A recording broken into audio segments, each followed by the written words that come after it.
Hi friends, ఈరోజు నేను లంచ్కి పులిహోర తయారు చేసుకుంటున్నాను. ఆ పులిహోర ఏంటంటే గోంగూర పులిహోర తయారు చేసుకుంటున్నాను. ఆ వీడియో మీకు చూపిద్దామని వీడియో తీస్తున్నాను.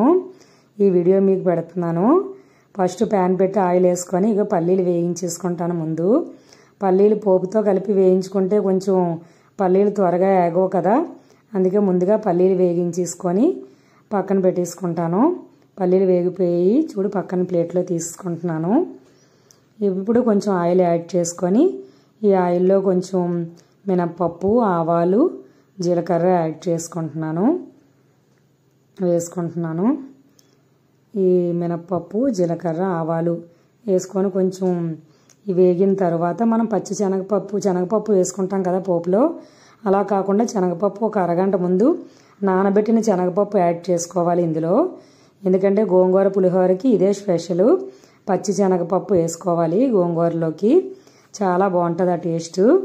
ఇప్పుడు కొంచెం పచ్చిమిర్చి, అల్లం ముక్కలు, ఎండుమిర్చి యాడ్ చేసుకున్నాను. ఇవి కొంచెం బాగా వేగిన తర్వాత కొంచెం కరివేపాకు కూడా యాడ్ చేసుకుంటాను. కొంచెం కరివేపాకు, పచ్చిమిర్చి, అల్లం, ఎండుమిర్చి ఇవన్నీ కొంచెం బాగా పోపు ఎర్రగా వేగాలి. కొంచెం బ్రౌన్ కలర్ వచ్చేదాకా వేగితే సరిపోతుంది. ఇప్పుడు పసుపు యాడ్ చేసుకుంటున్నాను. పసుపు కొంచెం వేసుకుంటే ఈ పోపులో వేగుతుంది కదా, పచ్చిదనం కూడా స్మెల్ రాదు. ఇప్పుడు గోంగూర మెయిన్ ఇంగ్రీడియంట్ గోంగూర పులిహోర కదా మనది. గోంగూర ముందే కడిగి ఉంచుకున్నాను శుభ్రం చేసుకొని. ఈ గోంగూర వేసుకొని ఈ గోంగూర మొత్తం బాగా మెల్ట్ అయిపోవాలి. సాల్ట్ యాడ్ చేసుకోవాలి ఇందులోనే. నేను సాల్ట్ వేసిన క్లిప్ వీడియో మిస్ అయింది. సాల్ట్ వేసుకున్నాను నేను, సరిపడినంత సాల్ట్ వేసుకోవాలి. ఇప్పుడు నేను తీసుకున్న గోంగూర పులుపు కొంచెం తక్కువగా ఉందని 2 స్పూన్స్ చింతపండు గుజ్జు యాడ్ చేసుకున్నాను. పుల్లగా ఉన్న గోంగూర అయితే అవసరం లేదు.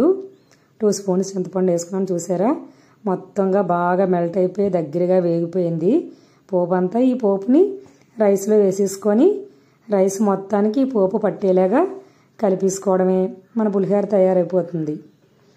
చూసారా నేను రైస్లో వేసుకొని పోపు అంతా శుభ్రంగా రైస్ మొత్తానికి బాగా పట్టేలాగా కలిపేసుకున్నాను. ముందుగా వేయించిన పల్లీలు కూడా ఉన్నాయి కదా, అవి కూడా అందులో వేసేసుకొని మొత్తం రైస్ మొత్తానికి బాగా పట్టేలాగా ఈ పోపు అంతా కలిపేసుకుంటే సూపర్గా ఉన్న టేస్టీ గోంగూర పులిహోర తయారీ అయిపోతుంది.